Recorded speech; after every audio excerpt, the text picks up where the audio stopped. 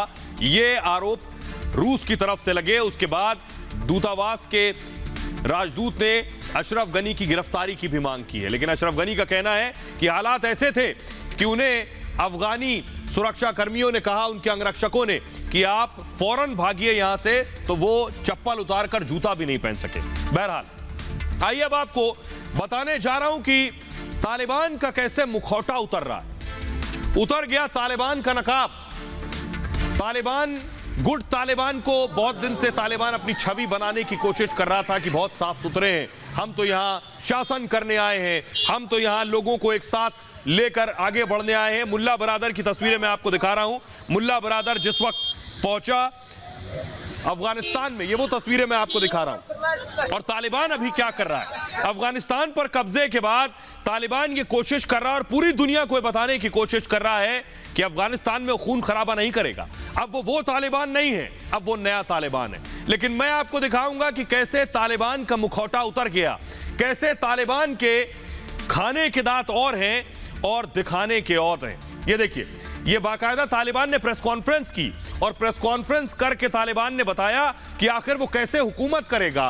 तो तालिबान की एक एक बात पर मैं तालिबान का आज मुखौटा उतारने वाला हूं कि तालिबान ने क्या कहा और उसकी हकीकत क्या है। पहली बात, तालिबान ने कहा देश का सम्मान होगा, यानी देश पर कब्जा कर लिया, सम्मान होगा। इसकी हकीकत मैं आपको दिखाने जा रहा हूं। ये देखिए, यह है पहली तस्वीर कि झंडा जो लगाया गया था तालिबानियों ने उसे हटा दिया।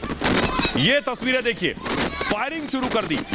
ये जो आप देख रहे हैं, ये झंडा लगाया था अफगानिस्तान के लोगों ने, लेकिन तालिबान को ये झंडा बर्दाश्त नहीं है। दूसरी तस्वीर मैं आपको दिखाता हूं, देखिए जरा। दूसरी तस्वीर अगर मैं डालूं, जल्दी से दिखाऊं, दूसरी तस्वीर ये देखिए जरा, तालिबान की एक और हकीकत। ये साइकिल पर एक शख्स झंडा लेकर जा रहा था और इसको रोका है और उसके बाद ये झंडा नोच दिया है। यह है देश का सम्मान, यह है तालिबान का असली चेहरा जो कह रहा था देश का सम्मान होगा, ये हो रहा है सम्मान। एक और तस्वीर मैं आपको दिखाता हूं, देखिए परत दर परत। ये एक और तस्वीर देखिए, झंडा फहराया था इस शख्स ने तो इसके हाथ बांध दिए। ये देखिए जरा, पहले झंडा छीन लिया, छीन कर फेंक दिया और उसके बाद इस शख्स के हाथों को बांध दिया। ये देख रहे हैं आप, ये है तालिबान का असली चेहरा। इसीलिए मैं कह रहा हूं तालिबान के ये हाथी दांत हैं, खाने के और दिखाने के और। अभी तालिबान ये कोशिश कर रहा है कि उसकी अच्छी अच्छी चीजें दुनिया के सामने आए, असली हरकत तो वो बाद में करेगा। एक और बात कही तालिबान ने प्रेस कॉन्फ्रेंस में कि नहीं होगी बदले की कार्रवाई, सबको माफ कर दिया, किसी से बदला नहीं लिया जाएगा। लेकिन हकीकत देखिए जरा, ये देखिए कैसे एक पुलिस वाले को पीटा है, उसको बांधकर उसे मार दिया। ये जो तस्वीरें मैं आपको दिखा रहा हूं, तस्वीरें आपको विचलित कर सकती हैं, इसलिए मुझे धुंधली करनी पड़ रही है। ये पहली तस्वीर। दूसरी तस्वीर अगर दिखाऊं मैं, दूसरी तस्वीर की लोगों की पिटाई कर रहे हैं। ये देखिए, लोगों को मार रहे हैं, ये देखिए लातों से मार रहे हैं लोगों को। अगर आप देखें तस्वीरें, ये तालिबान का असली फेस है जो मैं इस वक्त आपको दिखा रहा हूं। ये देखिए, बेरहमी से पीट रहे हैं बीच सड़क पर। एक और तस्वीर मैं दिखाऊं, ये कह रहे थे हम किसी से बदला नहीं लेंगे, लेकिन बदले की एक और तस्वीर देखिए। घर में घुसे हैं, घर पर लात मारी है, उसके बाद धक्का देकर बंदूक की बट से इस शख्स को बेरहमी से पीटा है। यह बता रहा है कि तालिबान जो कह रहा है, यानी उसकी कथनी और करनी में कितना बड़ा फर्क है। ये 3 तस्वीरें बता रही हैं कि बदले की कार्रवाई, ये देखिए, कह रहे थे बदले की कार्रवाई नहीं करेंगे, देखिए गेट पे लात मारी है, बदले की कार्रवाई नहीं करेंगे, लेकिन बदले की ही कार्रवाई हो रही है। आइए आपको एक और दिखाते हैं तालिबान की कही हुई बात और हकीकत में क्या फर्क है। ये देखिए, तालिबान ने कहा था देश में होगा कानून का राज। तो कानून का राज कितना है, जरा तस्वीर देखिए आप। ये है कानून, आवाज मैं सुनाऊं, एम्बियंस सुनाऊं। अगर बीच सड़क पर गोलियां चलने लगी, ये है कानून का राज। अफगानिस्तान की आवाम के लिए अगर ये तैनात किए गए हैं तो ये बीच सड़क, बीच चौराहे लोगों पर गोलियां बरसा रहे हैं, कई लोगों की जान चली गई। ये है कानून का राज। तालिबान प्रेस कॉन्फ्रेंस में कह रहा था कि अफगानिस्तान में बाकायदा रूल होगा, ये है रूल। इस तरह बीच सड़क गोलियां चलेंगी लोगों पर, ये इसका असली चेहरा है। आइए एक और तस्वीर मैं दिखाता हूं आपको। एक और तस्वीर अगर मैं दिखाऊं, ये देखिए, लोगों को पीटते हुए तस्वीर जो आप देख रहे हैं, बेरहमी से लोगों को मार रहे हैं। ये देखिए, ये है तालिबान का असली चेहरा। एक और तस्वीर मैं आपको दिखाऊं, आइए मैं आपको बताता हूं कि आखिर कैसे। एक और बात जो तालिबान का कहना था, तालिबान का कहना था कि महिलाओं को पूरा अधिकार मिलेगा, महिलाओं के ऊपर कोई पाबंदियां नहीं होंगी, वैसे ही हालात रहेंगे जैसे चल रहे थे, महिलाओं को मिलेगी आजादी। यह झूठ तालिबान बोल रहा था, लेकिन हकीकत देखिए, हकीकत यह है कि महिलाएं डर के मारे कैंप्स में हैं, महिलाओं ने बुर्के निकाल लिए हैं, क्योंकि तालिबान ने कहा है कि बिना नकाब कोई महिला नहीं निकल सकती, अकेले कोई महिला नहीं निकल सकती, घर के किसी शख्स के साथ ही निकलना होगा। ये हालात हैं अफगानिस्तान के अंदर के, ये जो हम आपको दिखा रहे हैं। एक और तस्वीर मैं दिखाऊंगा, देखिए जरा कैसे। ये जो तस्वीर देखिए, महिलाओं को पूरी आजादी होगी, लेकिन हकीकत ये है, ये देखिए किस तरह से महिलाओं की जितनी फोटो लगी थी अफगानिस्तान में सड़कों पर, हर सबको पेंट कर दिया गया है, हर तस्वीर को काले रंग से पोत दिया गया है। काला रंग इतना पसंद है तालिबान को। देखिए जरा, कि एक भी तस्वीर महिलाओं की नहीं हो सकती है सड़क पर, नाम महिलाओं का नहीं हो सकता है सड़क पर। यह तालिबान कह रहा था महिलाओं को आजादी देंगे, यह है आजादी की असली तस्वीर। तो यही इसीलिए मैं कह रहा हूं, तालिबान का जो मुखौटा था, जो तालिबान ने चादर ओढ़ रखी थी, वो केवल 48 घंटे में ही सामने आ गई है। एक और तस्वीर मैं दिखाऊं, महिलाएं नौकरी कर सकेंगी, तालिबान ये कह रहा था। तालिबान का कहना था कि महिलाओं को रोकेंगे नहीं, उन्हें घर से बाहर निकलने की आजादी होगी, नौकरी करने की आजादी होगी, लेकिन वो मुखौटा भी उतर गया है। देखिए जरा, ये न्यूज एंकर हुआ करती थी, अफगानिस्तान में खबर पढ़ा करती थी, लेकिन अब पहले शुरू में कहा गया कि इनको पूरी आजादी होगी काम करने की, लेकिन इन्हें रिप्लेस कर दिया गया, महिला न्यूज एंकर को हटा दिया गया, बैन कर दिया तालिबान ने, और उसकी जगह पुरुष एंकर आ गए, और वो भी उसी स्थिति में, उसी हालत में जिस हालत में तालिबानी रहते हैं। ये जो तस्वीरें हैं, ये बता रही हैं कि तालिबान राज में आखिर क्या होने वाला है। ये दुनिया के सामने एक चेहरा रखेंगे, क्योंकि इन्हें उम्मीद है कि दुनिया इन्हें आज नहीं कल स्वीकार करेगी, तो हो सकता है कल ये संयुक्त राष्ट्र में भी जाकर बैठ जाएं, यूएन में जाकर बैठेंगे तो वहां ये शांति दूत शांति की बात करेंगे, ये शांति दूत बात करेंगे कि कैसे मिलकर रहना है, ये शांति दूत महिलाओं के अधिकार की बात करेंगे, लेकिन खुद के देश में देखिए क्या हालात हैं। आइए एक और तस्वीर मैं आपको दिखाने जा रहा हूं, बताने जा रहा हूं कि आखिर कैसे महिलाओं को पूरे अधिकार मिलेंगे। इनका कहना था महिलाओं को अधिकार मिलेंगे। एक तस्वीर तो मैंने दिखाई आपको अधिकारों की, एक और तस्वीर देखिए जरा, अधिकारों के नाम पर कैसे मजाक होगा। ये जो आप देख रहे हैं, ये जो मैं आपको दिखा रहा हूं, महिलाओं को सड़कों पर उतरना पड़ रहा है, पोस्टर लेकर महिलाएं सड़कों पर उतर रही हैं। ये तस्वीर ये बता रही है कि महिलाओं को खुद लड़ना पड़ेगा, क्योंकि ये बंदूक की नोक पर महिलाओं को घरों में ठूसना चाहते हैं, इसलिए ये चाहते हैं कि महिलाओं को ये किस तरह से घरों के अंदर बंद कर दें, इसलिए महिलाओं को खुद सड़कों पर निकलकर सामने आना पड़ रहा है। आइए अब आपको दिखाते हैं कि तालिबान का मुखौटा मैं आपको दिखाने जा रहा हूं। तालिबान ये मुखौटा क्यों ओढ़े? किसको दिखाने के लिए तालिबान ये कर रहा है? देखिए जरा आपके सामने तालिबान के इस मुखौटे के पीछे वजह यह है, तालिबान को दरअसल पहचान चाहिए, दुनिया में पहचान चाहता है तालिबान।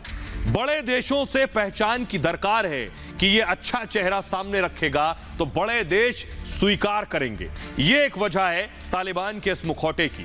पहचान मिलेगी तो तालिबान को मान्यता मिलेगी, जैसे मान्यता पाकिस्तान दे चुका है, जैसे मान्यता चीन देने की तैयारी में है, जैसे मान्यता रूस देने की तैयारी में है। इसी मान्यता को की चाहत है तालिबान को, इसीलिए दूसरा चेहरा सामने है। मान्यता मिलेगी तो पैसा मिलेगा, यानी फंड मिलेगा विकास के लिए, बाकी देश इन्वेस्टमेंट करेंगे। पैसा मिलेगा तो सत्ता पर कब्जा रहेगा। जिस हुकूमत के लिए तालिबान अफगानिस्तान में आया है, यह है मंशा। सत्ता पर कब्जा रहेगा तो मनमानी चलेगी, यानी तभी तक मनमानी चलेगी जब तक पावर में है। मनमानी होगी तो शरिया कानून जो चाहते हैं वो लागू होगा, जो कानून शरिया का लागू करना चाहते हैं उसके जरिए देश पर हुकूमत करेंगे। मनमानी के लिए यह मुखौटा लगाना जरूरी है, इसीलिए तालिबान ने यह मुखौटा ओढ़ रखा है, क्योंकि 20 साल पहले और अब में फर्क है। इसलिए तालिबान अब तक कह कुछ और रहा है और कर कुछ और रहा है। डिजिटल युग में कुछ भी छुपाना मुश्किल है और ग्लोबल मीडिया की नजर में भी तालिबान पर है। लगातार जो आप कवरेज देख रहे हैं वो तालिबान की पोल खोल रही है। आइए आपको बताता हूं और सुनवाता हूं खुद अफगानिस्तान के लोग क्या कह रहे हैं तालिबानी आतंकियों के बारे में। तालिबान कह क्या रहा है और कर क्या रहा है, लोगों को सुनिए।